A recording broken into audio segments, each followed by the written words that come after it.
Okay, hello mga kababayan, mga kaibigan, mga kapatid. Kumusta po kayong lahat? Ito pong topic natin ngayon. Na-topic ko na ito nung nakaraang mga araw. Kaya lang, may panibagong follow-up, may panibagong issue. Tungkol ito kay Lito Lapid. Diba napag-usapan po natin nung about 3 days ago na nai-involve po itong si Lito Lapid sa controversy ng Pogo dyan sa Porac, Pampanga, na idinidinay niya nga po. Ngayon, ang mga tao po kasi, including me, mahirap pong hindi maniwala. Kasi ang sinasabi niya, wala siyang alam. Wala siyang alam na may pogo sa Porac. Paano nangyari yun? Nandyan mismo sa bakuran mo? Kasi, lumalabas na siya yung may-ari ng 10 hectares na lupain kung saan doon nakatirik yung pogo. Pero idinidinay niya, wala daw siyang alam. Tapos nagalit siya. Ngayon, ano ba ang bago? Napag-usapan na kasi natin yan dati pa, na nasangkot nga itong si Lito Lapid sa kontrobersya tungkol sa pogo, yan sa Porac. And nagde-deny siya. Natural, syempre magde-deny. Tapos ito na po, kahit gaano niyang kakadeny, may mga lumabas po kasi na mga ebidensya. Okay. Di ba nung nakaraang, about siguro 2 days ago, sumali po itong si Lito Lapid sa Senate hearing na ikinoconduct ni Risa Hontiveros, yung tungkol nga po sa Pogo controversy, na ang namumuno po, sa totoo lang na hindi naman nga sana dapat si Risa, pero si Risa Hontiveros po ang nag-initiate. Siya yung may initiative na gawin itong investigasyon. And that includes also Senator Sherwin Gatchalian. Kaya nga itong dalawa pong ito ngayon, si Senator Gatchalian at saka si Senator Hontiveros, ay medyo mainit sa mga sindikato. Nabalitaan natin na may may patong sa ulo itong dalawa. Gusto silang ipatumba ng mga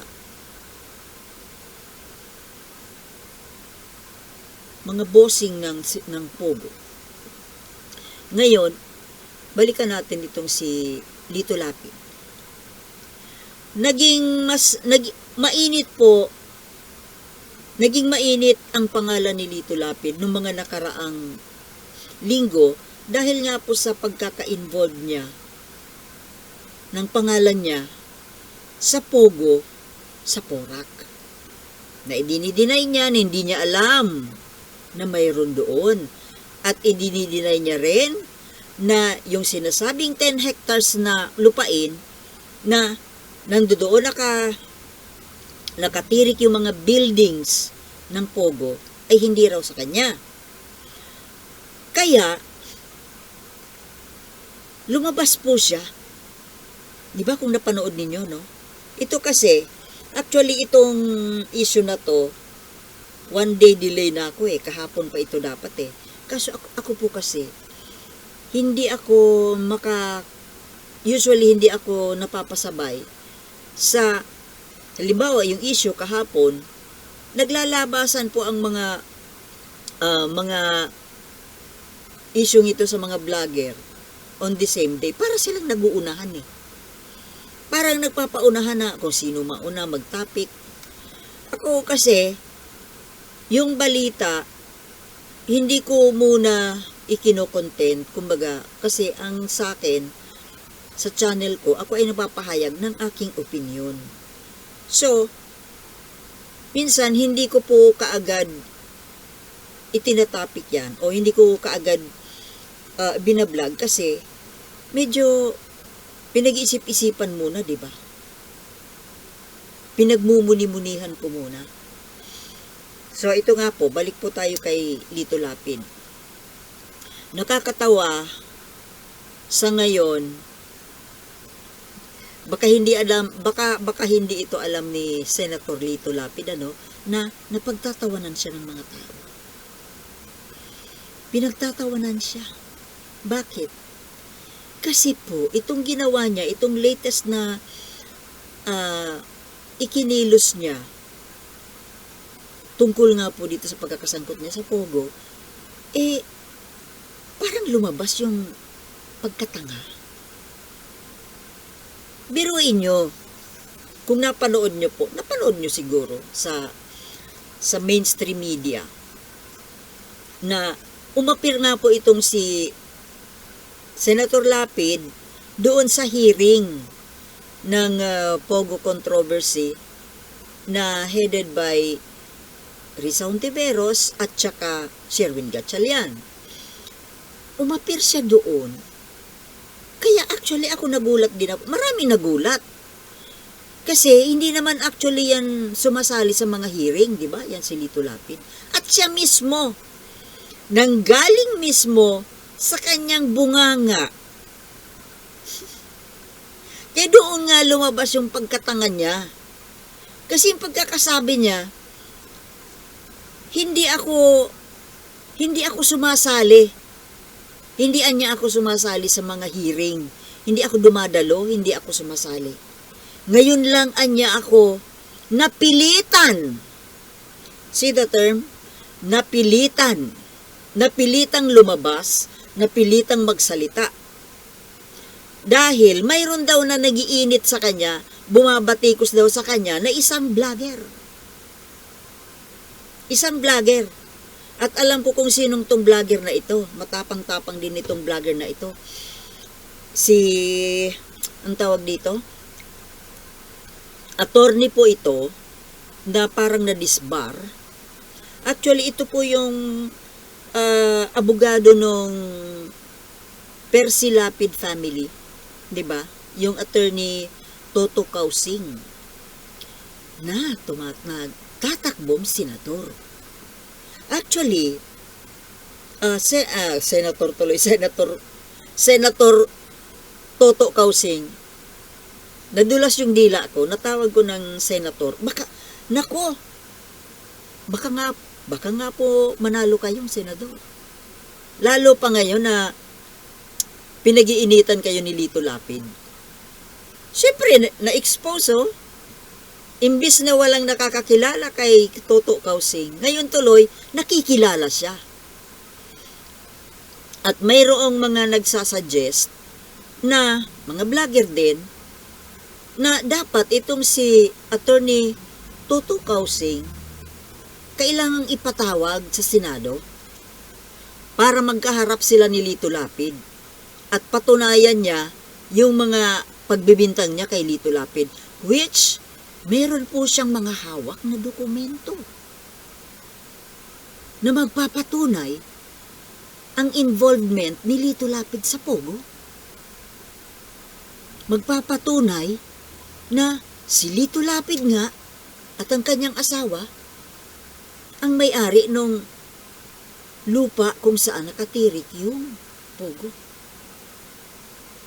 Alam mo, kung hindi ba naman ito talagang mahina ang ulo nitong senador na to. Sana tumahimik ka na lang. Hindi ka na lang sana kumibo pa. Ayan tuloy, pinag-initan mo yung vlogger na si Toto Kausing. Hindi naman yun sa'yo, hindi naman yun susuko. Matapang yun At saka abogado yun. Nadisbar nga lang. Yung pang hahamunin mo, naku, baka po ang mangyari nito, sisti nito, Dahil tatakbo ng senador, pagka-senador, itong si Mr. Kausing, actually, abogado pala ito, tsaka engineer. So, dahil sa na-disbar na siya, very mild lang naman po yung kanyang kaso, pero na-disbar siya. Kung hindi naman siya tinatawag na sa titulong attorney, at least may titulo pa rin, engineer. So, ngayon, engineer na siya. Engineer Kausing. Dahil tuloy dito, sisikat tuloy si Kausing. Malay mo, mababaliktad tuloy yung mundo. Baka si Kausing ang manalong senador, tapos itong si Lito Lapid ay hindi na manalo. Pero sa bagay, kung sa totoo lang mga kababayan, mas maigi pa rin naman na si Toto Kausing ang nandiyan dyan sa Senado kaysa kay Lito Lapid. Na wala namang alam. Di ba? Walang alam. High school graduate.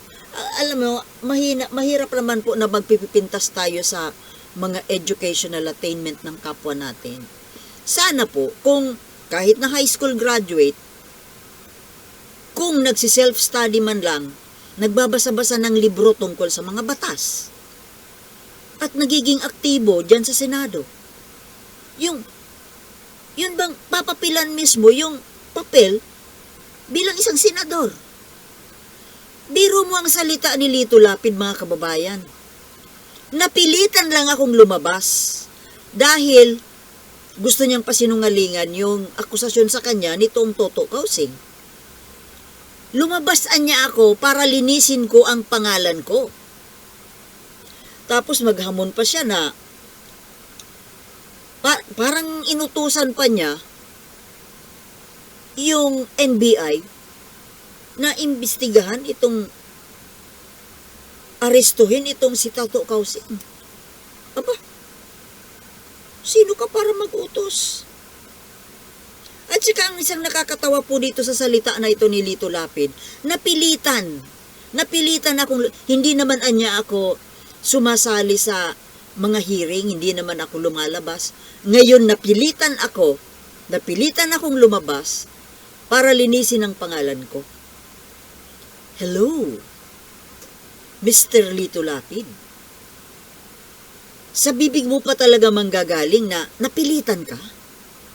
Na kung tutuusin, dapat nga talaga sa mga hearing dyan sa Senado, dapat sumasali ka. Tumutulong ka. Kasi trabaho mo yan. Di ba mga kababayan? Dapat, kagaya nito, itong investigasyon tungkol dyan sa Pogo, dapat nga sana, ikaw, Lito Lapid, ang nangunguna dyan. Dahil ang iyong komite, dapat, ang namamahala, nag-iimbestiga ng mga ganyang controversy. Dahil ang iyong komite, na ikaw ang chairman, Committee on Gaming and Amusement and Sports, ikaw dapat ang nangunguna dito sa pag-iimbestiga nito tungkol dito sa Pogo. Pero nasaan ka? Wale, di ba? Very silent. Mas lalo mo lang ipinapakita na wala kang alam. Alam mo, ako, mga kababayan, siguro ko naiintindihan ko ang iniisip ni Lito Lapid na dahil nga sa alam niya sa sarili niya na high school graduate lang siya, wala siyang kaalam-alam, wala siyang alam tungkol sa mga paggawa ng batas, tungkol sa mga hearing, tungkol sa mga issue, takot siya makipagdebate, takot siya magsalita, takot siya makipagbalitaktakan. Gano'n naman pala, Lito Lapid. Takot ka pala. Takot ka na gawin ang trabaho bilang isang senador. Bakit nandiyan ka? Bakit tumakbo ka pa? Ayan tuloy ibinuto ka ng mga tanga.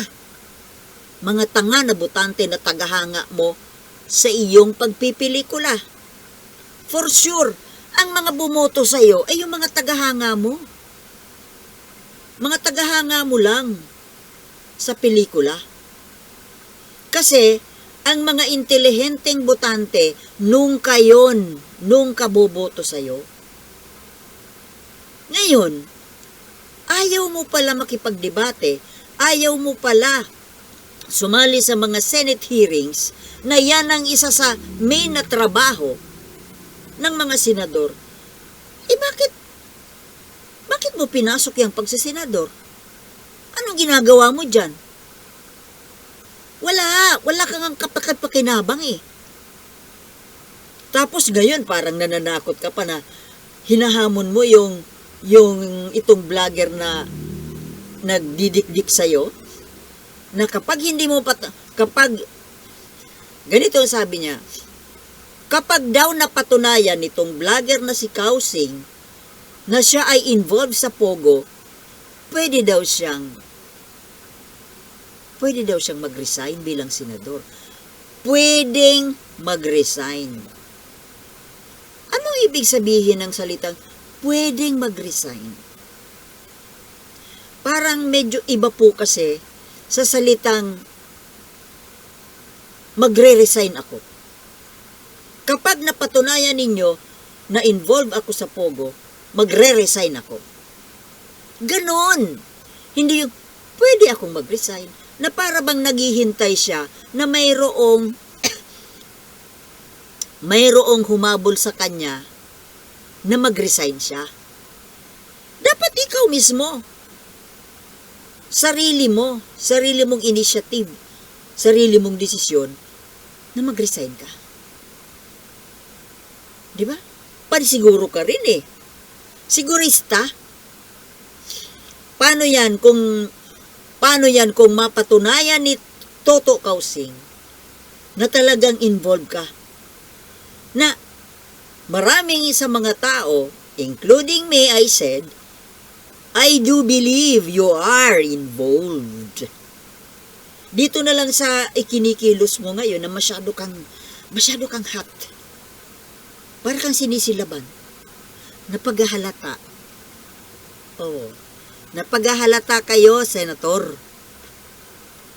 Ngayon, kung sakasakali man na sabi mo, pag napatunayan na involved ka, magre-resign ka. Aba, that's a welcome move. After all, hindi ka naman kailangan dyan sa Senado. Nagtataka nga kami, bakit ka nandyan eh? Anong ginagawa mo dyan? Nagpipiko ka lang, nagpapala ka lang, nagsasandok ka lang ng pera. Di ba? Tapos, kaya ka nagagalit dito sa nagbubulgar sa'yo dahil sabi mo, masisira ang pangalan mo. Kasi may bala kang tumakbo uli sa darating na eleksyon ngayon 2025. Kaya ka nagagalit dito sa vlogger. Kasi, ayon sa'yo, sinisira yung maganda mong pangalan. Kesyo, naging mayor ka ng Porac, naging vice governor ng Pampanga, naging governor, naging senador, na sabi mo, para bang malinis ang pangalan mo. Ngayon lang masisira. Tahimik ka lang eh. Iba ka rin pala tumira. Patahi-tahimik ka. Pailalim. Kung hindi pa nabulgar ngayon itong pogo-pogo na to, tuloy-tuloy pa sana siguro ang kaligayahan mo. Ang kapal din naman ang mukha mo, Lito Lapid. Ano sinasabi mong sinisira ang pangalan mo? Dati na palang sira ang pangalan mo eh. Hindi lang alam ng mga tao na sira ka pala. Ngayon lang nabuking. Kasi nga, walang lihim na hindi nabubunyag. Diba mga kababayan? Ngayon, nabuking ang mga kalukuhan. Tapos yun ang medyo nakakainis dun sa salita ni Lito Lapid na lumabas ako ngayon. Hindi naman ako nag-a-attend ng mga hearing. Hindi naman talaga ako lumalabas. Ngayon lang ako lumabas. Napilitan akong lumabas. Napilitan kang gawin yung obligasyon mo, yung trabaho mo bilang senador na sumasahod ng milyon-milyon, na may mga allowances, may mga pork barrel na bilyon, tapos napipilitan lang? Napipilitan pala! Eh di sana wag ka nang tumakbo uli. Napipilitan ka lang pala eh. Tama yan. Wag ka nang tumakbo magsenador kasi hindi ka rin naman talaga bagay dyan. You are not fit to be a senator. Mabuti pa, pero sige, tumakbo ka kung gusto mo. Pero sa palagay mo, mananalo ka pa uli. Bulgar ka na, Manoy. Baka mangyari niyan, isinabit mo si Toto Kausing, ngayon sumikat tuloy yung tao. Baka siya tuloy ang manalo. O kahit ako, mas iboboto ko siya kahit sa'yo. Anyway, hindi ko naman pala kita ibinoto kahit kailan. Hindi kita binoto kahit kailan. Alam mo, buti pa, mag-focus ka na lang sa pag-artista. Ay, matanda ka na nga pala eh. Pero pwede pa naman, tingnan mo doon sa Batang Quiapo, oh. Nagkiklik ka pa naman doon eh. Gayahin mo na si Coco Martin, mag-director ka. Yan ay kung may ibubuga ka sa pagdidirect. Hindi na rin pala advisable ngayon mag-produce ng pelikula. Kasi wala nang nanonood sa sinihan, mga kababayan. Dahil ang mahal-mahal ng ticket. 300 pesos. Pambili na yan ng 5 kilong bigas. Pagkain na sa isang buwan. 300 pesos. Kaya po nalulugi ang movie industry dito sa Pilipinas dahil sa sobrang mahal. Ito may mga sinihan ngayon, dyan sa mall, wala naman halos nanonood eh. Kasi ang mahal-mahal ng presyo. O, paano gagawa ng pelikula kung nalulugi? At saka natatalo kasi ng mga foreign Hollywood movies, tsaka Netflix. Hala, lumayo na naman yung topic ko. Pinag-uusapan natin si Lito Lapid na sabi ko kasi mag-direct na lang siya mag-produce ng pelikula. Kaso nga pala, it's not a good time to produce Filipino movies. Wala na pala. Teleserye ang uso ngayon eh. Kasi libre eh. Napapanood lang sa TV. Kaya ang patok ngayon, teleserye. Hindi na yung pelikula sa napakamahal na ticket. So ngayon mga kababayan, ito po yung sinasabi ko tungkol dito kay Lito Lapid, na nung umpisa, nagde-deny, ngayon pinalala niya yung problema niya, nagdamay na siya ng ibang tao, na yung taong idinadamay niya, masyadong palaban. Palaban yung taong yun eh. Tapos isa rin na, tatakbo rin ng senador. Kita mo, sa totoo lang, pag natuloy yun na kasi dinig ko, nagbabalak eh, mukhang tatakbo talaga. Mananalo yan. At ikaw ang matatalo. Kung sa bagay. Ano pa ba naman ang hinahanap mo, Lito Lapid? Mayroon ka ng 10 hectares na farm. Mayroon kang mansyon. Kumpleto ka na. Marami ka nang nanakaw. Diba? Ang dami mo nang naibulsa. Pwede ba? Hayaan mo naman yung iba. Huwag naman ikaw, puro ikaw. Sa totoo lang humahakot ka lang ng pera eh. Wala ka namang, kumbaga, hindi sulit. Hindi kami sulit sa'yo. Dahil wala kaming napapala sa'yo. panay lang ang bulsa mo, uwi mo ng pera. Pera ng bayan. Pero yung bayan, wala namang napapala sa'yo. Kaya kisihuda na mag-resign ka, hindi ka kawalan sa Senado. The people will not miss you. Even now,